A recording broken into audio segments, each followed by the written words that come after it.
মনের দুঃখ কান্দ আজি রে ওরে পাড়ার চেংরা লাক বউটা নাকি মোর ভালো না হয় বয়া চোখটা তেরা দেখা যায়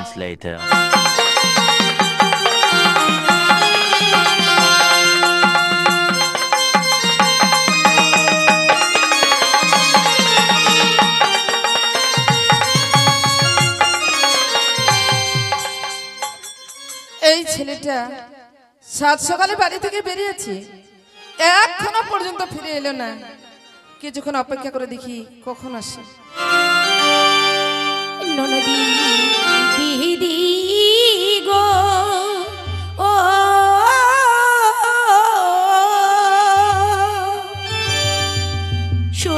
গতে দিত পুত্রের ব্যবহার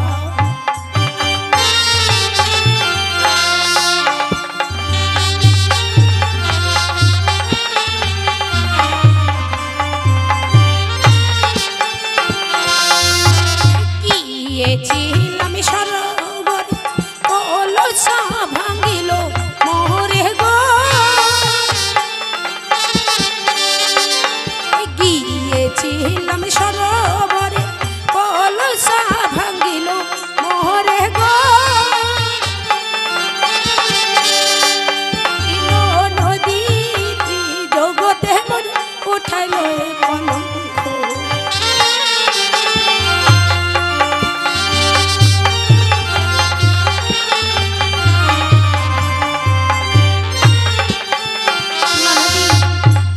আমি সরোবরে মাটির কলসা ভেঙেছি মরে ত্রিজগতে আজ আমার বড় যে কলঙ্ক তুলেছে বৌদি। এই সমস্ত কথা বলতে তোমার লজ্জাও হচ্ছে না বৌদি? কিসের বা লজ্জা? আমার ছেলে না হয় একখানা তোমার মাটির কলসা ভেঙেছি, হ্যাঁ এই কথা বলতে এসেছো তুমি আমার বাড়িতে? তাহলে কোথায় যাবো তবে বেশ শোনো বৌদি, বলো। আরে ভাঙিছে বৌদি তোর মাটির কলসা লইয়া যাবে কলের কলসা রে কি কলের কলসা? ভাঙিছে বৌদি তোর মাটির কলসা লইয়া যাবে কলের কলসা রে কি বহুদি গো তবু বাছার মন না রাখিস কলঙ্ক।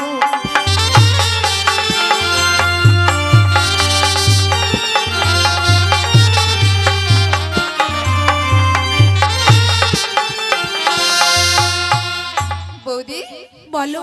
মাটির কলসা ভেঙেছে বেশ করেছি, আর তোমাকে মাটির কলসাও কিনতে হবে না, আমার বাড়িতে তুমি পিতলের কলসা নিয়ে যাও বৌদি। ওগো এই সাত সকালে তোমার ঘরে আমি ওই পিতলের কলসটা নিতে আসিনি, আজ তোমার সন্তান ক্ষতি করেছে সেই ক্ষতির কথা তোমাকে জানাতে এসেছি। আর কি ক্ষতি করেছে জানো? ভেঙেছে ননদী হাতে শাখা আর চিরাইলো মরে রূপার মালা গো। ওই ভেঙেছে ননদী হাতের শাখা আর চিরাইলো মরে রূপার মালা গো।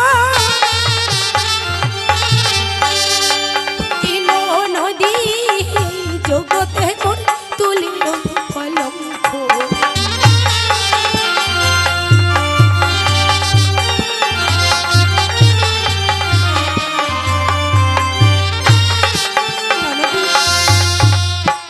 ভেঙেছে আমার হাতের শাখা, আর বড় ছিল একখানে রূপার মালা, সেই রূপার মালা ছিঁড়ে দিয়ে আজ কত না আমার কলঙ্ক হয়েছে।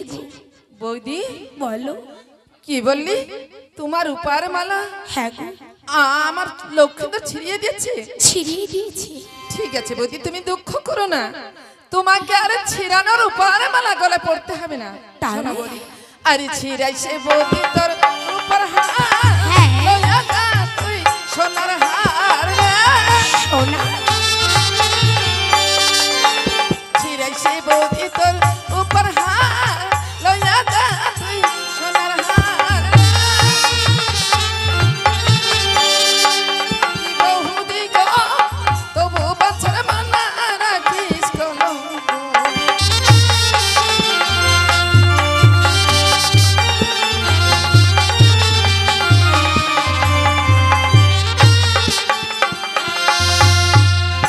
আছে তো বৌদি, তোমাকে আর ওই ছিড়ানো মালা পড়তে হবে না, তুমি আমার বাড়ি থেকে সোনার হার নিয়ে যাও বৌদি। সোনার হার আমায় দেবে? হ্যাঁ। ওগো কিছুতেই তোমার বিশ্বাস হচ্ছে না, তবে আরেকটা কথা শোনো। আর কি বলবে? বিশ্বাস যদি না করিস তুই চল না দেখাই আনময়ীরে। বিশ্বাস যদি না করিস তুই চল না দেখাই আনময়ীরে। ইলো নদী সাক্ষী আছে ওর ইলো আকাশুয়া।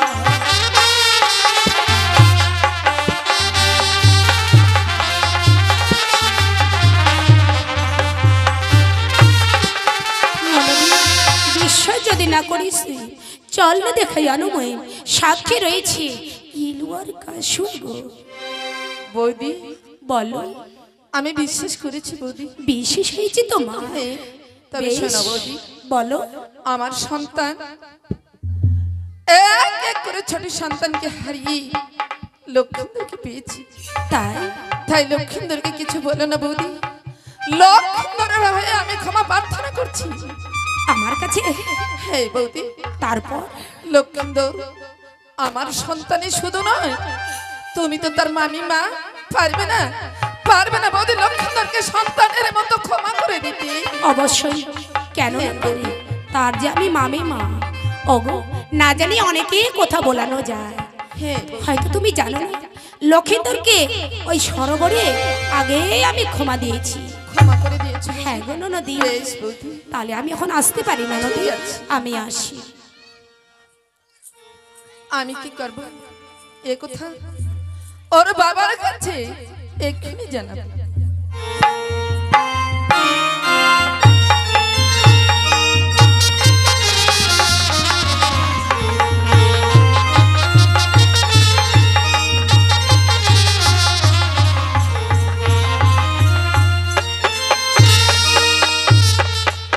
জয় শিব শম্ভু, জয় শিব শম্ভু, জয় শিব শম্ভু।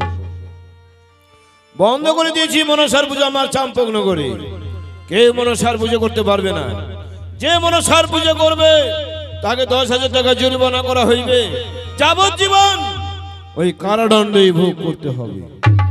কিন্তু এত বেলা হয়েছে, আমার প্রিয় পুত্র লক্ষিন্দর কেন আসছেন আমার ব্যবসা বৈঠকখানায়? কোথায় গেছে দেখি, একটু অপেক্ষা করে কতক্ষণে আসে আমার কাছে। প্রাণ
আজ প্রিয় পুত্র আমার লক্ষিন্দর কি অপরাধ করেছে যে পুত্রের পরিবর্তে আমি তোমায় ক্ষমা করব? সনিকা প্রভু, ঠিক আছে প্রভু, বলো খুলে কি আমি হয়েছে? তোমায় খুলে বলেছি প্রভু। ঠিক আছে। আজ আমি বলি গো প্রভু, কি বলি গো ইয়ার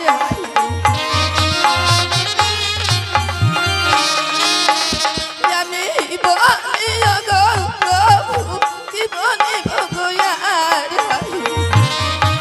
বলো সনিকা, বলো কি হয়েছে? পিতা হয়ে পুত্র আজি করো বিচার। সনিকা আমি বলি ও গো প্রভু, কি বলিব গো পিতা হয়ে পুত্র আজি করো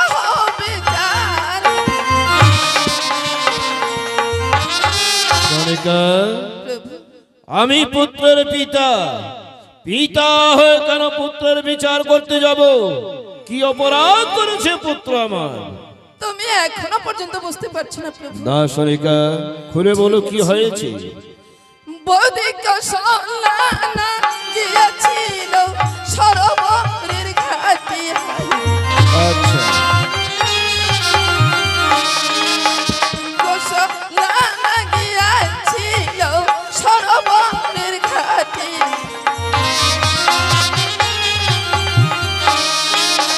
জোর করে লক্ষিন্দর প্রভু হরণ করেছে। সনিকা, তুমি কি বলছো সনিকা? কৌশল্যা গিয়েছিল সরোবরের ঘাটে, জোর করে লক্ষিন্দর প্রভু হরণ করেছে। সনিকা, প্রভু তুমি তো জানো আমার পুত্র লক্ষিন্দরকে আমি লেখাপড়া শিখে তাকে মানুষের মতো মানুষ করে তুলেছি। এই সমস্ত কথা বলার তুমি সাহস পেলে কি করে আমার সামনে? প্রভু হে তুমি কি বলছো প্রভু? আমি মিথ্যে বলিনি। আমি যে তার মা, মা হয়ে সন্তানের কলঙ্ক করতে চাইনি প্রভু। কে কে বলেছে এই কথা তোমায়? কে বলেছে? এর প্রমাণ এই মাত্র আমার বৌদি কৌশল এসেছিল আমার বাড়িতে। কৌশল এসেছিল? সে কান্নাকাটি করে বলে গেল আমাকে প্রভু। কৌশল এসে তোমায় বলে গেছি? এই প্রভু তাহলে তো সত্যি আমার পুত্র অন্যায় করেছে সনিকা। হায় রে লক্ষিন্দর, আমি তো ভাবতে পারিনি তুই সব অন্যায় কাজ করবি। আমি তো চেয়েছিলাম তোকে মানুষের মতো মানুষ করে তুলতে। সনিকা, শেষে এমনও কাজ করেছে লক্ষিন্দর, মান সম্মান সব আমার ধনুর সাথে মিশিয়ে দিয়েছে সনিকা। আমি নিজেকে বড় লজ্জিত সনিকা।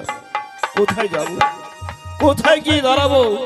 আমার মান সম্মান সব ধনুর সাথে মিশিয়ে দিয়েছি সনিকা।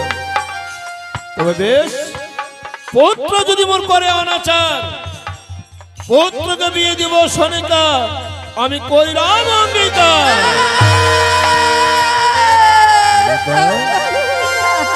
আজ লক্ষিন্দরের বিয়ের কথা শুনে তুমি কেন আতঙ্ক শুরু করলে সনিকা? কি হলো তোমার? বাবা লক্ষিন্দরকে বিবাহের পরিবর্তে তুমি অন্য কিছু সাজা দাও। সনিকা, সে যে অন্যায় করেছে। দেখো সনিকা, লক্ষিন্দরের বিয়ে দেওয়ার বয়স হয়েছে, কিন্তু বিয়ের কথা শুনে তুমি কেন আতঙ্ক সেরে উঠলে? আমি লক্ষিন্দরকে বিবাহ দিতে দেব না। কেন? কেন দেব না জানো প্রভু? বলো। আমি ধনন্তরের হাতে সত্যতা করি লক্ষিন্দরকে পেয়েছি প্রভু। হ্যাঁ, তারপর? আমি যেমন সত্যতায় আবদ্ধ হয়েছি। সত্যতা? কি সত্যতা করেছে সনিকা? ধনন্তরকে কথা দিয়েছি বিবাহ দেব না বালা লক্ষিন্দরে। বিবাহ রাত্রে কাল সর্বে দর্শিবে তার। না সনিকা, না না সনিকা, তুমি তো জানো মহাজ্ঞান মন্ত্র দিয়েছিল শঙ্কর প্রভু মোরে। যতবার পুত্ররা আমার মরেছিল, আমার মহাজ্ঞান মন্ত্র দিয়ে আমি পুত্রদের এক এক করে ভালো করেছিলাম। সেই মহাজ্ঞান মন্ত্র আমার কাছ থেকে ওই কালনাগিনী মনসা চুরি করে নিয়েছে। সেদিন থেকে আমি পুত্রদের ভালো করতে পারিনি। চাই না আমার ছয় পুত্র মতো লক্ষিন্দরকে হারাতে। প্রভু আমি যে তার ব্যবস্থা নিয়েছি সনিকা। ব্যবস্থা? হ্যাঁ, এমন কি ব্যবস্থা প্রভু? দেখো সনিকা, ওই যে 700 সাঁওতাল পল্লীতে জঙ্গল কেটে পরিষ্কার করে সুন্দর করে একটি লোহার বাসন ঘর তৈরি করব। চতুর্দিকে আমি রেখে দিব শত শত প্রহরী, শিরোদরজা পাহারা করবে রোজা ধনন্তরী। বিয়ে দিয়ে লক্ষিন্দরকে রেখে দেব ওই বাসর বাড়ি। হ্যাঁ সনিকা, তারপরে এক রাত্রের মধ্যে কি করতে পারে কানে বিষ হরি। কিছুই করতে পারবে না সনিকা। তুমি যাও, এই চোখের জলে মুছে ফেলে আনন্দ মনে গিয়ে তুমি ওই শিবের পুজোর আয়োজন করো সনিকা। বেশ প্রভু বেশ, এসো আমার যে বড় ভয় হচ্ছে, আমি তাই করছি। এসো সনিকা এসো। হায় রে লক্ষিন্দর, তুই কি করেছিস? আমি তো চেয়েছিলাম তোকে মানুষের মতো মানুষ করে তুলতে, শেষে এমন কাজ করেছি আমার মান সম্মান সব ধুলোর সাথে মিশিয়ে দিয়েছি। কিন্তু না, আমি যে তোর পিতা, তুই যে অন্যায় করেছিস, আমি উপযুক্ত তোর ব্যবস্থা নেব। আমি কোথায় কে আছিস লাইন হাতে পাঠিয়ে দে। আহো সদাগর মশাই, ওরে অনেক টাকা পনিয়া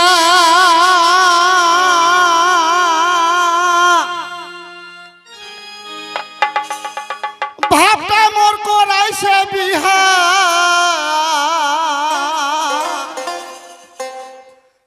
এখন মনের দুঃখ কান্দ আজি রেহা। ওরে পাড়ার চেংরা লাক বউটা নাকি মোর ভালো না হয়, বায়া চোখটা টেরা দেখা যায়।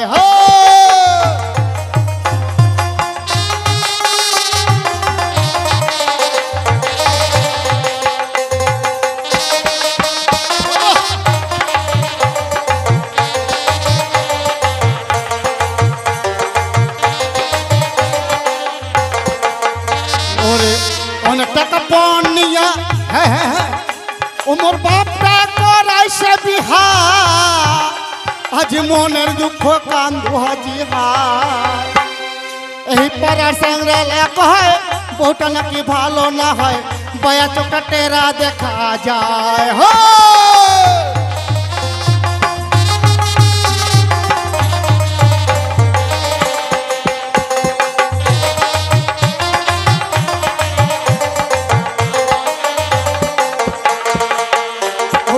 মোর বউটা এমন কালো,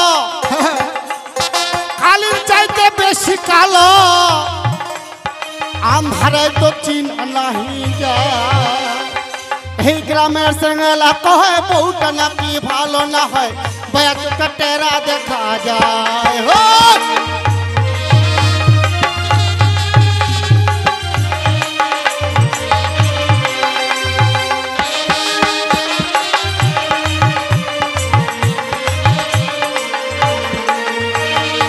আরো কি দাদা জানেন, এই খাওয়া দাওয়া করে যখন সুতি মদার দ্বারে ওইটা কথা কই তো শরম না গেছে মুখ। ওরে বিছানা খানা ছুঁয়া থাকে, হ্যাঁ হ্যাঁ, নাকের এমন শব্দ ডাকে, তাহলে সুতিলে ওইনে নিন্দা যাবে, তাহলে সুতিবার ঠিক অমনি নিন্দা পট্টস ভট্টস ভট্টস, নাকটা খালি খালি করিবে, গোটা চোখে খানে না হিলিবে ওইখানে কথা। ওরে বিছানা খান্না তো শুকিয়ে থাকে, হ্যাঁ হ্যাঁ, নাকের এমন শব্দ ডাকে, সারা রাতটা বসিয়া কাটাও। মুই দেখিয়া থাকু ভূমিকম্পর মতো খালি হিলি যাম যদি হিলায় ভালো লাগে ওইখানে। ওকে বিছানা খান্না তো শুকিয়ে থাকে, নাকের এমন শব্দ ডাকে, সারা রাত বসিয়া কাটাও। ওরে এই পাড়ার সাংরা লাগ হয় বউটা নাকি ভালো না হয়, বাচ্চাটা টেরা দেখা যায়।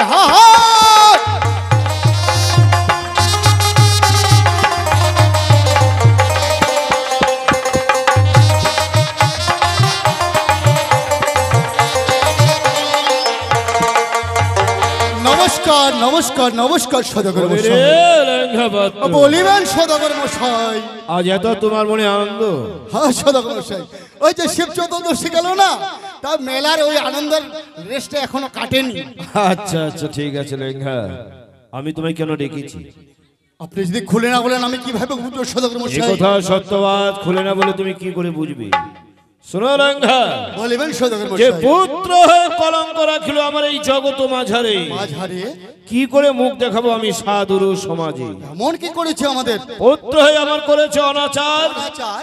পুত্রকে বিয়ে যাব বলে আমি মনের সাথে করেছি অঙ্গীকার, তোমার অভিমত কি? এ তো একদম ভালো খবর সদাগর মশাই, কারণ সদাগরের বেটার বেহাগে, সদাগরের যদি বেটার বেহা হয় খাওয়া দাওয়া কম হবে, কুইন্টাল কুইন্টাল মোলা মাংস হবে, মাছ হবে, দই হবে, মিষ্টি মিষ্টান্ন কত রকম, এক সপ্তাহ ধরে খালি খাই যামো হাকি যামো, খাই যামো হাকি যামো, নেল ফেল করে না খামো। লেঙ্গা বাস্তু, তোমার তো খাওয়ার ধান্দা আগে।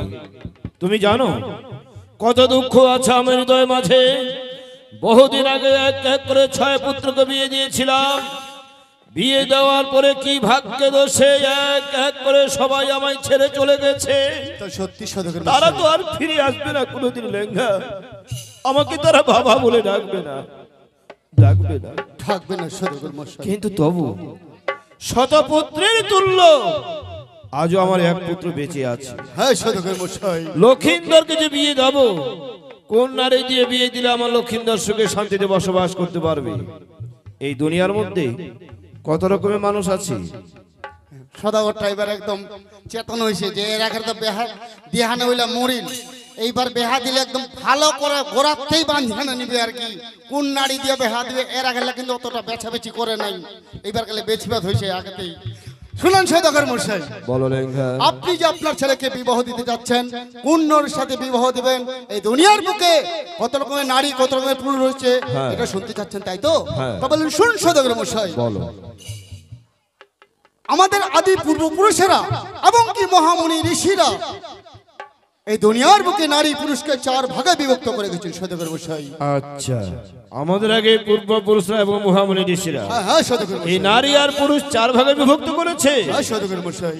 তাই যদি হয়ে থাকে লেঙ্গা, আমরা তো যাব নারীর সন্ধানে। বেশ, পুরুষের কথাটা ছেড়ে দিয়ে 4 জাতির নারীর নাম বলো তো শুনি। ও 4 জাতের নারীর নাম শুনবেন? হ্যাঁ। তবে শুনুন সদাগর মশাই, এই 4 জাতের নারী হচ্ছে কি কি? বলো। চিন্তিনী, পদ্মিনী, শঙ্কনী, আর একটা হচ্ছে হস্তনী। এই 4 জাতির নারী? হ্যাঁ সদাগর মশাই। আমি জানি নারী হলো এক জাতি। না সদাগর, 4 জাতের। তুমি 4 জাতির নারীর কথা বললে যে, এবার বলো তো 4 জাতির নারী কি আমি কি করে চিনবো? যে কেবা নারী হয় চিন্তিনী, কেবা নারী হয় হস্তনী, কেবা নারী হয় পদ্মিনী, তাদের কি চরিত্র, কি তাদের থাকবে আকার, আমি কি করে চিনবো? আছে আছে সদাগর মশাই, ভাগ বিভক্ত যখন করে গেছেন নিশ্চয়ই চেনার উপায় অবশ্যই করে যাবেন। চেনার তাদের রাস্তা আছে। এই 4 জাতের নারীকে আমরা কি করে চিনবো শুনুন সদাগর মশাই। এই 4 জাতিকে নারীকে চিনতে হলে চিনতে হবে আপনাকে উপদেশের মাধ্যমে। কেমন উপদেশ? হয় সদাগর মশাই? বলো কেমন উপদেশ আছে? বলেন শুনুন সদাগর মশাই। চিন্তিনী নারী চিন্তা করে সকলের গুরু হই আমি, পদ্মিনী নারী চিন্তা করে শুধু তার স্বামী, শঙ্কনী নারী যেজন হয় সবার আগে খায় ভাত, আর যদি হস্তনী নারী হয় ভাইকে কইমগে, হস্তনী নারী হইলে ওই ভাতাটা ওকে বেটা দে না না। সদাগর মশাই সত্যি বলেছো লেঙ্গা, এই দুনিয়ার মধ্যে 4 জাতি নারী আছে। হ্যাঁ সদাগর মশাই। 4 জাতি নারীর ব্যবহার আকার আমি মিলিয়ে নিয়েছি। তবে বলো কোন নারী যে বিয়ে দিলে আমার লক্ষিন্দর সুখে শান্তিতে বসবাস করতে পারে? সদাগর মশাই, আপনি যদি আপনার ছেলেকে বিবাহ দিতে চান তবে হলে চিন্তিনী কিংবা পদ্মিনী নারীর সাথে বিবাহ দেন। কি হবে দিলে? তাদের ভবিষ্যতে দাম্পত্য জীবন সুখের এবং মধুময় হবে সদাগর মশাই। বেশ, আমি তাই করবো লেঙ্গা। তার আগে তোমার একটি কাজ আছে। এমন কি কাজ সদাগর তুমি মশাই? এই মুহূর্তে ছুটে যাও জয়রাম কর্মকারের বাড়িতে। জয়রাম কর্মকার বাড়িতে কেন? 3 মুষ্টি লোহার কলাই তৈরি করে নিয়ে আসবে। লোহার কলাই? হ্যাঁ। সদাগরটার মাথাটা খারাপ। এত ডাল, মুগ ডাল, মুসুর ডাল, খেসারি ডাল, কত রকমের ডালছে, আর লোহার ডাল। ও সদাগর মশাই, কি হলো? আমি জিজ্ঞাসা করলাম কেউ লোহার ডাল পছন্দ করে না, খাবে না লোহার ডাল। আরে লোহার কলাই কোনোদিন ডাল হয় না। কি করবেন? আমি যে আমার পুত্রের কন্যা দেখতে যাব, হ্যাঁ। আমি পরীক্ষা করে নেব যে 3 মুষ্টি চন্দন কাষ্ঠ দিয়ে যেই কন্যা সিদ্ধ করতে পারে লোহার কলাই, সেই কন্যা দিয়ে আমার পুত্রকে বিয়ে দেব, যার নাম রেখেছি আমি দুর্লভ খাই। ওরে খোদলস, নোহার কালাই সিজিবে, তারপরে বেটার বেহা দিবে। নোহার কালাইও সিজিবে, আমরা বেহা খামো, ফতক তক দাদলা মাঝখানে ঘন্টা হবে। ও সদাগর মশাই, বলো। আপনি কি সত্যি আপনার ছেলে বিবাহ দেবেন? হ্যাঁ। তো লোহার কলাই নাকি সিদ্ধ করতে পারে? কে বলে সিদ্ধ করতে পারে না? পারে। শয়ের মধ্যে একজন সতী নারী আছে, যে জন শিবের গৌরী হবে অবশ্যই 3 মুষ্টি চন্দন কাষ্ঠ দিয়ে লোহার কলাইকে সিদ্ধ করতে পারবে। বেশ, তাহলে আমি এক্ষুনি হচ্ছে জয়রাম কর্মকার বাড়িতে। ওই জয়রাম কর্মকারের বাড়ি থেকে ফেরার পথে হ্যাঁ। আমার এই চন্দন বৃক্ষের বাগান থেকে 3 মুষ্টি শুকনো চন্দন কাষ্ঠ নিয়ে আসবে। ঠিক আছে, আপনি একটু অপেক্ষা করুন, আমি যাচ্ছি, এক্ষুনি চলে আসতেছি। বেশ, এসো।